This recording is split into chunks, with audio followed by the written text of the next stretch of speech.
Welcome to EventUp, the place where people enthusiastic about events stay in the know on the latest trends within the events industry.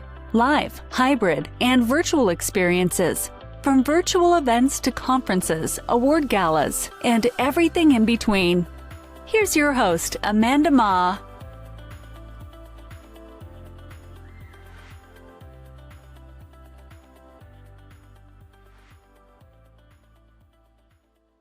Welcome back to another EventUp Podcast episode. Today we'll have a very special guest whose career has been all about creating the magic behind the scenes. Can you guess which brand we're bringing up next? Joining us today is Nassar, Senior Manager, Special Events at the Walt Disney Company. Yes, you heard it correctly. Al began his Disney career in 1991 when he was asked to start the Operations Special Events team at the Disneyland Resort. For more than 3 decades, he has been creating unforgettable experiences and sharing his expertise with professionals and students. Welcome to our show, Al. Thank you very much for having me. All right, so you were just telling me you've been at Disney for how long now? Well, I hired in 1981, but I left the company for a little bit. So if you bridge them all together, it'd be 45 years, 44, 5 years. But doing this job, I'm 35 years. Oh, wow. That's absolutely incredible. And I know there's probably so many fans of Disney who are tuning in today. I know there's many of them on my own team. So this is going to be one episode I think that's going to be super popular. And kind of dialing back, since you're such a seasoned professional in events, what's the one Disney event that you work on that still gives you the goosebumps when you think about it?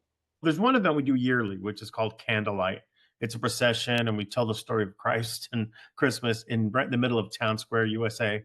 And the reason we do it is it's a tradition that Walt Disney started. So that one's always special. And I'm a Christmas guy, so it's always very, very, this will be my 33rd, 34th year doing it. But it's very, very special. And then anything else that has history attached to it, in the sense that, I've done events with Walt Disney's daughter and Walt Disney's nephew. And those were just kind of surreal and like, wow. So, but those are the ones. Anything that kind of tells the history of the company and Walt always kind of make me get a little excited about. And what was it about those events? I mean, because you've been there for so long, done so many, but what was it about these particular events that made it extra special? Was it the scale, the creativity, or the team? I think it's a little bit of everything. As anybody that works in the event industry will tell you, it's the event, but it's also the people you work with. I mean, you become a family of these people, and I had a great team. And then when I was doing the event I was talking about was our Disneyland's 50th anniversary, which is where Diane Disney Miller came to the event, which is Walt's daughter.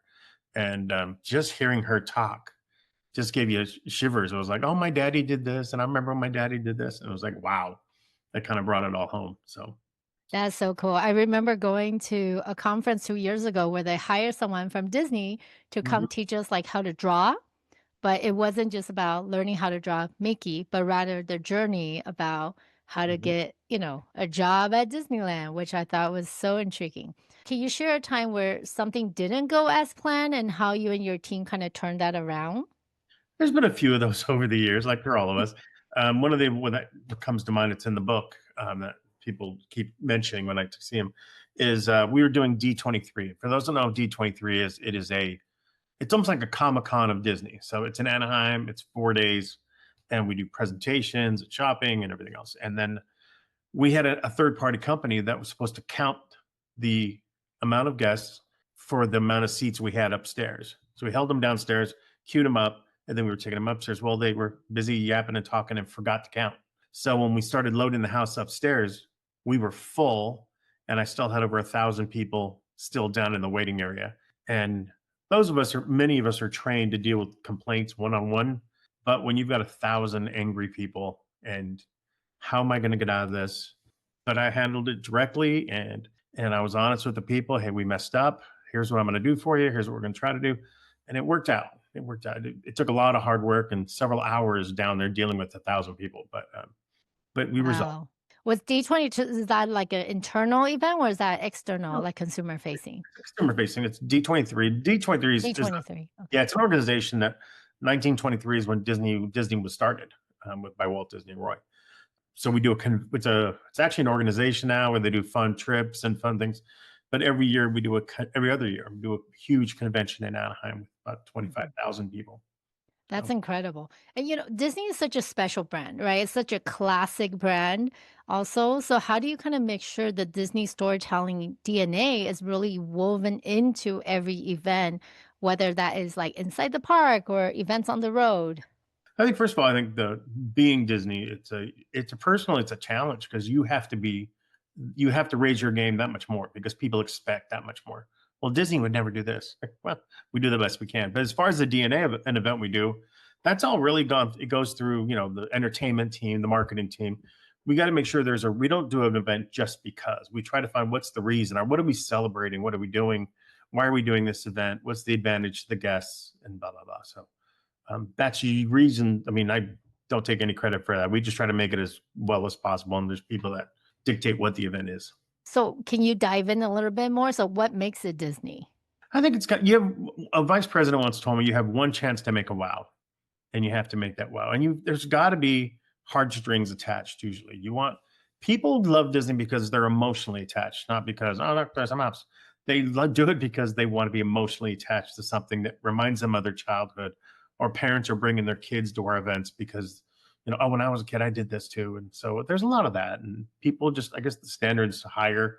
So we have to be better. And we try. Mhm. We do our best. We don't always succeed, let's be honest, but we always do our best. That's awesome. That's great. How do you bring together different teams to create seamless guest experiences, right? Because I'm sure that you have so many different departments involved, and everybody may want something different, and everybody's giving you a different request.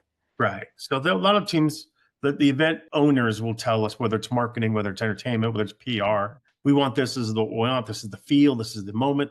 So my job is to represent the cast experience of our cast members, our guest experience of our guests, and the event experience. So my job is to do logistics and really just make it all happen. So that's how we do it, is really just trying to, do the best we can. Yeah, that's great. Yes, that's right. We could just do the best we can. And 40 years is a long time out. So, like, what has changed the most about Disney's approach event from before, like, in terms of like guest experience? How has that really evolved over the years? It's evolved a lot in the sense that when I first started doing this, it was Disneyland. That was it.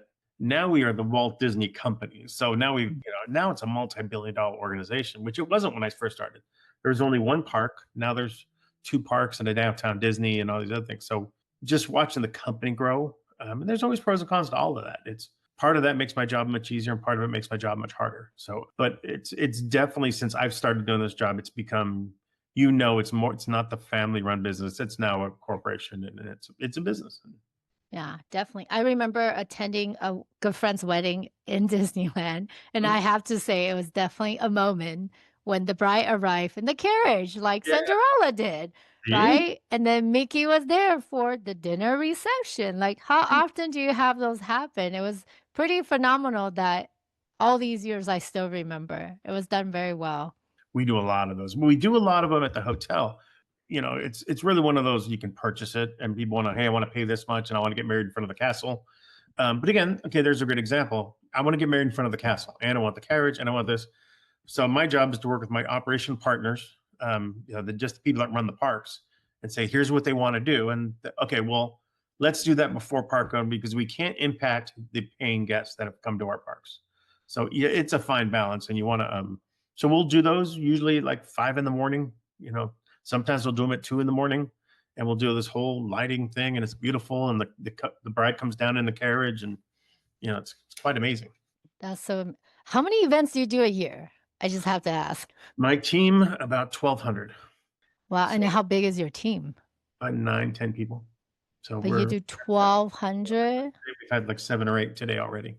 So everything Wow. from filming, we're filming a movie, we're filming a TV show, we're Yeah. filming, this, that. And then we also have, sales events. We're escorting clients to dinners. We have, hey, reserve viewing for the parade.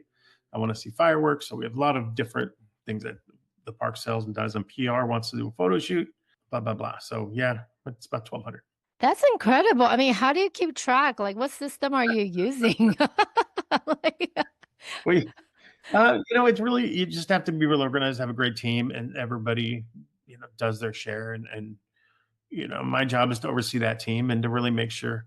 The biggest challenge I have with my team is really balance of life. And I'm a big balance of life kind of guy. So this weekend, we just had a Disney marathon where everybody was out of balance because we were all working 15, 18-hour days. But when that's over and we get back to everyday life, you need to take days off. You need to not work 12 hours. You need to be spending time with your family. You got to have balance because anybody that's in this industry knows it'll burn you out. If you try to stay at that pace for too long, it'll burn you out.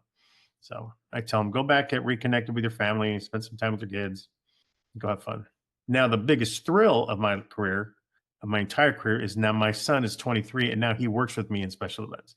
So working with him has been just the joy of my career. So it makes it That's fun. incredible. The legacy lives on. And my wife works there. So she works on the marketing event side. So yeah, it's a Wow. fun. Yeah, that's amazing. That's so fun. I can just imagine like all your license plate and your home, what that kind of looks like. No. No, it's not all three, especially all three of you guys. That's No. incredible. My Yeah. son is probably the biggest Disney fan. Okay. He's still wide open eyes and like, oh my God, dad. And to me, it's such a thrill because I was taking him to my events when he was 5 years old. And now he's by my side, helping me execute all these beautiful events. And so, It yeah. is very well done. I mean, my sister, so the marathon you mentioned, my sister just ran in that. So that's how, Okay. yeah, she woke up like, I think she said 3 a.m. They stood nearby and then they were ready. They had to be there at 4 for check-in for a 5 a.m. run. After 5, yeah. Yeah. So example of that is my call time is 1 a.m. and we're there all night, get the races done, and then clean up the races after they're done. And then we have the expo over at the hotel that goes till 7 o'clock at night. So you're kind of going 1 a.m. till about 7 p.m. And then you go get something to eat, get some sleep, and then do it again for 3 days. So That's incredible though. I Thursday mean, is the yoga, Friday is the 5K, Saturday is the 10K, and Sunday is the half marathon. So oh my goodness. All right. This is, now next time I talk to my team, I'm like, you guys don't have to do 1,000 events a year. You're good. Per person. kind of crazy. Feeling the pressure of planning your next big event? From influencer events to influencer activations and powerful experiences, we create meaningful moments that drive real impact. I love that, you wrote a book recently called Keeping It Special. What inspired you to write this book, Al? So didn't really start out as a book. It was more booklet. I was sitting around and I wanted to write down some of these stories for my son because I'm going to be retiring soon, and I wanted to really leave him with that legacy of it. Before I knew it, I just had all these stories, and they just kept coming out. And the forward was by John Stamos, who, if you know, John's one of my dearest friends in the world. We've been friends since we were 17, and he was like, "Do it, do it, do it." And so he encouraged me. We did it. And yeah, so the book itself is just something super positive. It's just fun stories from all the years. I think people that are starting in this industry are going to look at that and go, wow, that happens. And people, that have been doing this for a while, like I have, are going to, say, oh, God, I remember that. Oh, I remember that. So I think even though it's Disney, these stories, I mean, for anybody that does events anywhere, this really crosses over to no matter who you do events for. These stories have happened to you, at the park. So it's been well received. It's a joy to have people come up and tell me, oh my God, it was so much fun. So it's kind of just, I would say it's mindless. It's fun. It's just a fun read. I love that. And is there a story from the book that reader connect with the most? People always ask me about the celebrity portion. There's a whole chapter on celebrities and that kind of stuff. And so, because I've had many, many, many celebrities I've worked with, and some are, as anybody in this industry will know, some are super amazing and they're wonderful, and some are hell on wheels. And we don't mention those names. I only mention the good ones. What? Celebrities are hard to handle? I've never heard of that. Some are. I mean, it's sad because, like I said, 75% of them are wonderful. They're just nice people. Yes. And the other 25% are just like, oh, are you serious? But the book covers that. The book covers, even though I don't mention names on the bad celebrities, I do on the good celebrities. But Okay. people seem to have fun with those. Like, oh my God, did they really do that? Like, yeah, they did. Or I'll get a lot of the, okay, I read your book. Yeah. That story about so-and-so. Yeah. Who was it? Like, I can't tell you who it is. So. I know, with all the NDAs that we sign these days, right? Yeah. And And that's not my story to tell. That's, Mhm. whoever's got an issue, they have an issue. So, And then when can people buy a copy of your book? right now, the book is available on keepingitspecial.com. So keeping it special, it'll be available on other places pretty soon. But the book is called Keeping It Special, and then just keepingitspecial.com. That's so great. And I love the name. I think it's so intentional, right? Because Yeah. a lot of times, especially events, it becomes kind of routine or Mhm. rinse and repeat. That's why I love the name, keeping it special. Like, I think that is such a great reminder for those of us that are still in the industry, that are doing what we're doing and making magic happen, right? But for each one to really, truly still try to keep it special, that is not an easy task. No, and I think one of the things about events is it's that what have you done for me lately? You're only as good as your last event. Yeah, I've done Mhm. 30 years of great events, but if I screw up this next one, you can't see, people are going to remember the last one you did, and they're going to remember the last one you messed up. And like I said, no event I've ever done. I've had this thing where I never say an event was perfect, even if it was close to perfect. I'll always say, well, we can always do better. Well, that's why you're the master that you are, because you're always trying to level up there. Thank you. And you're right. We are only as good as our last event. I literally was just talking about this with the vendor because they were sharing with me how they had a long-term client and they always do great work, but recently they had a hiccup. And the Mhm. client was pretty upset. And he was like, what about the other 1,000 events I did amazingly? You know? Your reputation is the most important thing you have, especially in this industry. Whether you're a vendor, whether you're a client, it's your reputation. Because if you start getting everybody, oh, they always forget. Oh, they dropped the ball on this. That reputation spreads, and Mhm. that could be a lot for a lot of people. That's their life being. Exactly. Yeah. How about in terms of like you have such a diverse experience throughout your whole career, right? What roles outside of Disney really influence your approach to Disney? Like to special events. Well, I mean, I have my own. What's interesting is I have my own event company called Alveron Events, Alveron Entertainment Events. I've had it for 30 years. That that portion of it, because if I'm at Disney and I'm doing an event, I can pick up the phone. Hey, I need help with this. Hey, can you help me with this? Hey, I need this. When you're For those of it out here that have their own companies and it's small, that's what I am on the outside. Is I learn to do everything. Like, how do you learn to do the banquet stuff? Oh, I have to do it. How do you learn to lay out a room? How do you learn to do entertainment? How do you learn to? You have to, when you are the only part of you, maybe a few people are the only part of the business. You Mhm. have to learn it, and that's really affected me as I go into my Disney stuff because I ask a lot of questions when I'm at Disney with my friends that I've known for 30 years. Hey, why do you set up the banquets this way? Hey, why do you put the speakers like that on this thing? Hey, why do you do this? And I learn. I just don't, and that's one thing about 35, whatever years I've been doing this. I'm still learning every day because Mm. things change. And I have some experts at Disney that I can ask and say, hey, how does this work? And they tell me. Yeah. And that's what's also keep it special, right? Because there it continues to evolve. I remember when we first started, events is so different. You know, it's definitely evolved in the tools that's and even as well as like vendors that's available nowadays compared to before. Yeah. And there's social media now that if you make a Mhm. mistake, they'll blackball you in a minute. And so you've got to, especially Disney, we have millions of people that want to praise us all the time, but we also have millions of people that want to shoot us down and criticize everything we do. And that's Mhm. part of life. That's part of today's society. And you kind of just keep moving forward. Yeah. What do you tell yourself when you're getting these feedback? Obviously, good feedback is always easy to receive. But Mhm. when you're receiving these not so great feedback, like what mantra are you telling yourself out to keep yourself still wanting to do this day after day?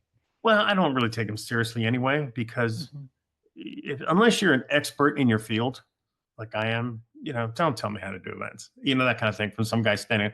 I will listen to it. I read it all and I say, okay, Mhm. you know what? They have a good point. We could have done this better. Or, if multiple people say you guys should have done this, okay, like for the races, you should do this, you should do this. Okay. And we will adjust. But I don't take any of it personally. It's like, they don't, it's like me trying to tell someone that builds houses how to build a house. Like, I don't know how to build a house. So you got to kind of stick with everybody's, but you do want everybody's opinion. I mean, you know, some people are just really nice and some people are just really nasty. And I'm at the age where I don't care either way. I don't really, I don't take all that seriously. I think the key word is don't take it personally, right? You're like a true professional is just focus on the situation. It's not a personal attack, but rather just of someone's opinion and feedback. And then after all these years, what is your personal secret to keeping it special both for your work and for your life? Balance. Like I was saying earlier, you got to have balance. You will burn out in this industry. And I fortunately have a wife and son, and I got puppies that understand me. So coming home and spending time, I'm really good at that now. Well, I'll work crazy, like for the marathon weekend, I'll work crazy hours. But when it's done, I'll take a day or two, relax, reboot, and then, I hit Tuesday with a brand new set of events that I'm, trying to execute. But but that's a personal thing. Everybody has to have that balance. So if you think you're going to keep working 12-hour days the rest of your life, you're not going to last long. Yeah, you need time to reset and Mhm. recalibrate. Absolutely. Yeah. If not, why are you doing it? It's like, so. Because we're human after all. We're not robots. Right. Yeah. Or at least the last time I checked, I'm not. I think some people are, especially new people in the industry, I get it. They're trying to prove themselves. And I was like that too. So Mhm. I get it. But you still have to find your balance. Yeah. What do you do to find that balance? I mean, what are you doing on your break? I work on my company. I was going to say, how do you play? How do you relax? We have Like, a house out in the river in Colorado River out in Bullhead. So Mhm. we'll go out there. We'll go down the lake and stuff like that. Or just, you know what? Honestly, with my son or my wife, let's just go to a movie. Let's just go have dinner and talk and just, Yeah. laugh. And that's it. I don't need a whole lot anymore at my age. I just kind of want to just relax and just laugh and have fun. So I love that. Keep it simple, mhm, enjoy the little moments in life. you got to appreciate it all because you never know. Agree. How about since you're so seasoned, what's like a one wisdom you want to share for newcomers into our industry? Really, it's nobody cares how much you know until they know how much you care. And what I mean by that is relationships are so important. Keep networking for those coming up in business. Keep networking, and just build relationships. I mean, I deal with people that I haven't seen in 20 years, but they still remember me because we kind of had connection. But that's the one thing I tell people. A lot of new kids that come talk to me, and my door's always open. So, and when people want to talk to me at work, like, how do I get here? How do I get here? I'm always willing to help. It's really about just say network, work hard, network, and build up. If this is where you want to be, you're not going to get there tomorrow. You've got to take those steps. And I think that's the things kids nowadays, younger people, they don't want to take those steps. Like I'm a manager, when can I be a vice president? No, it doesn't work that way. You've got to work your way up the steps and stuff. And so, but Yes. You can jump from assistant to manager, right? yeah, exactly. And plus, I think if you did, you'd miss all the learnings along the way because there's so much to learn. For all of us that have been doing this forever, there's so much to learn with each event you do and each step you take. And so, especially the way the world is changing, I Mhm. may be great. I'll be honest with you. I may be great at doing events and executing events. I am horrible with technology. I'm, it's like I have a bunch of 20 somethings that work for me. Thank God, because they'll, Uh-huh. how do I get my computer to do this? But that's a great example that the world is changing so much Mhm. that, you've got to keep learning. You got to keep learning. You got to keep developing yourself and growing. So, Yeah. I really resonate with what you said because you said like don't just chase, like going for event assistant to event manager, right? So I also tell a lot of my team like don't chase the title, chase the role, right? Like what is the role that's going because the title doesn't yes, it means something. I understand that. But you're learning along the way. That was brilliant what you said. We're on the same page. well, I discussed, would you rather be a manager of something you love or a vice Mhm. president of something I Yeah. mean, it's, everybody's chasing titles, but I've had many, many opportunities to move on within the company and outside the company. I'm like, no, I'm having fun. I'm going to keep doing this till I can't. So, That's great. Oh, I love it. Well, so many takeaways today. I think my personal favorites were don't take things personally, keep it special. Everybody, please make sure go and let's all support Al in purchasing a copy of his book. And you could just find it on keeping it special. keepingitspecial.com. Okay. And then last but not least, building great relationship. That's super key. So such wise, sage advice from Al today. Thank you so much, Al, for joining us. Fun. Thank you for having me. Thank you. This was such a wonderful conversation. EventUp is powered by Innovate Marketing Group, your go-to partner for unforgettable events and experiences. Discover how we bring brands to life at innovatemkg.com. If you enjoyed this episode, don't forget to leave us a rating and review. It helps more listeners like you find the show and keeps the inspiration going.